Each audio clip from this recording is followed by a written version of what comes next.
صباح الخير، عاملين ايه؟ يا رب تكونوا دايما بخير. النهارده ان شاء الله انا هعمل الماربل كيك بكيكه الحليب الساخن او كيكه الحليب الساخن بس على شكل ماربل كيك. سموها زي ما تحبوا، الاتنين حاجه كده في منتهى الجمال. طريقتهم بسيطه جدا، من احلى واسهل الكيكات اللي ممكن تعدي عليكم. فلو دي اول مره تشوفوني متنسوش تشترك في القناه، لايك الفيديو لو عجبكم، ويلا بسم الله. كل اللي احنا هنحتاجه 1.5 كوباية من الدقيق، معاهم معلقتين صغيرين من البيكنج باودر، وكمان 3/4 كوباية سكر، وده هيخلي الكيكة سكرها مظبوط جدا. وطبعا هنحتاج 3 حبات بيض يكونوا في حارة المطبخ، 1/3 كوباية زيت زائد معلقتين كبار، وطبعا معلقتين صغيرين من الفانيليا. واللي بيميز كيكة الحليب الساخن عن اي كيكة تانية هو الحليب والزبدة اللي احنا هنسخنهم مع بعض. هتلاقوا كل المقادير مكتوبة في صندوق الوصف تحت الفيديو. في طبق هزود البيض مع السكر والفانيليا بالمضرب الكهربائي او الخلاط او حتى المضرب اليدوي، ونضربهم كويس جدا لحد ما السكر يدوب، البيض كمان لونه يبقى فاتح ويبقى شكله قوامه زي الكيكة تقريبا.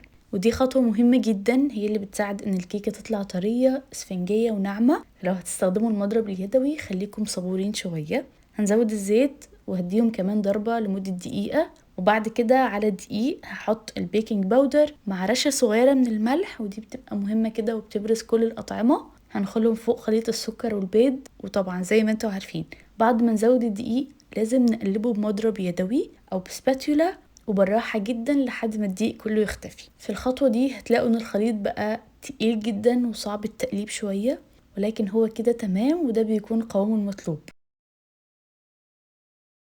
اخر خطوة تقريبا هنسخن 3/4 كوباية حليب مع 4 معالق كبار من الزبدة. مش عاوزاهم يغلوا، اول بس ما يبدأوا ان هما يقلبوا على النار هنطفي على طول. هنا بوريكم ان لسه الحليب كان سخن جدا. هننزل بيه على خليط الكيك، وما تخافوش خالص البيض مش هيتطبخ ولا اي حاجة خالص ولا اي حاجة، لانه خلاص اتضرب كويس جدا مع السكر والدقيق. هنقلب على طول بالمضرب. هنلاحظ ان الخليط بقى خفيف بزيادة، وده طبيعي جدا لان الحليب كان سخن جدا.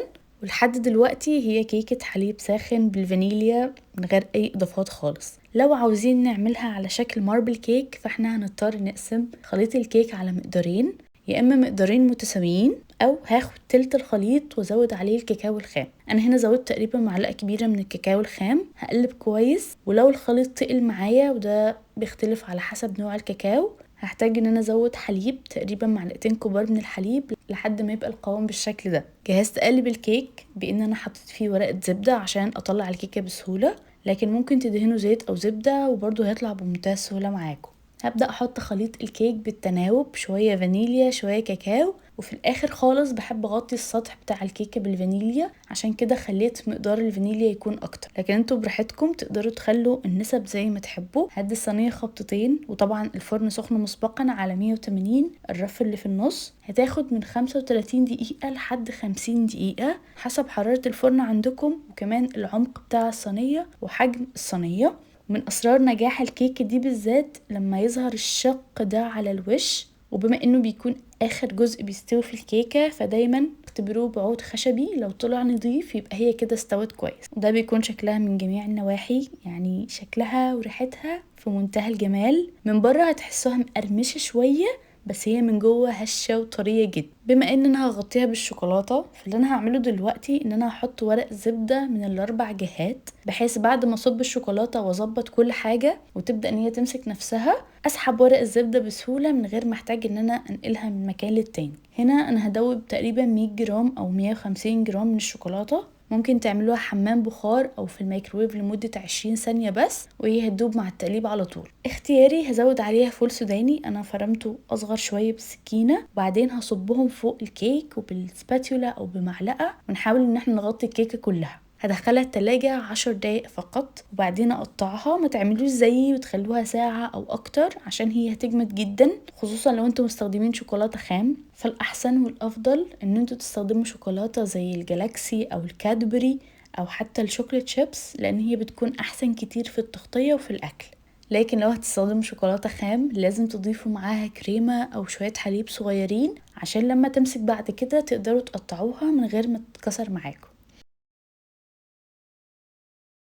دي تاني واحدة بعد ما طلعت من الفرن كانت لسه سخنة جدا. انا اتأكدت ان هي استوت من النص بخلة اسنان، وحتى ورقة الزبدة اتقطعت. من تحت، بس برضو طلعت بسهولة جدا ما شاء الله، طرية طراوة مش طبيعية وريحتها تجنن، خصوصا في الشتاء بقى ريحة المخبوزات والكيك بتبقى رهيبة. ومن احلى واجمل وصفات الكيك لو عملتوها في صينية مدورة مقاس 18 مثلا، بكل منتهى السهولة تقدروا تعملوا منها احلى تورتة، من كتر ما هي اسفنجية جدا ومتماسكة في نفس الوقت من بره، اكنكم عملتوا كيك اسفنجي بس بطريقة سهلة قوي.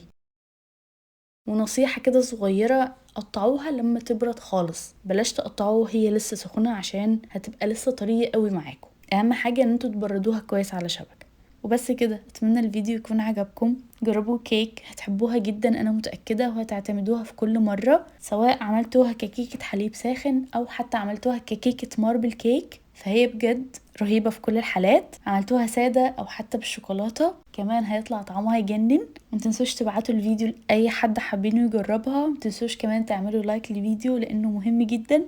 ولو في اي حاجة مش واضحة او عندكم اي سؤال ياريت تسألوني. وبس كده، اتمنى الفيديو يكون عجبكم. متنسوش تعملوا لايك للفيديو ان هو اللي بيعرفني ان الوصفة عجبتكم وان انتوا هتجربوها، وكمان منه بعرف استمر واصور وصفات اكتر. ولو دي اول مرة تشوفوا قناتي اتمنى تشتركوا فيها، تفعلوا زر الجرس عشان يوصل لكم اي فيديو جديد. وبس كده، اشوفكم على خير ان شاء الله.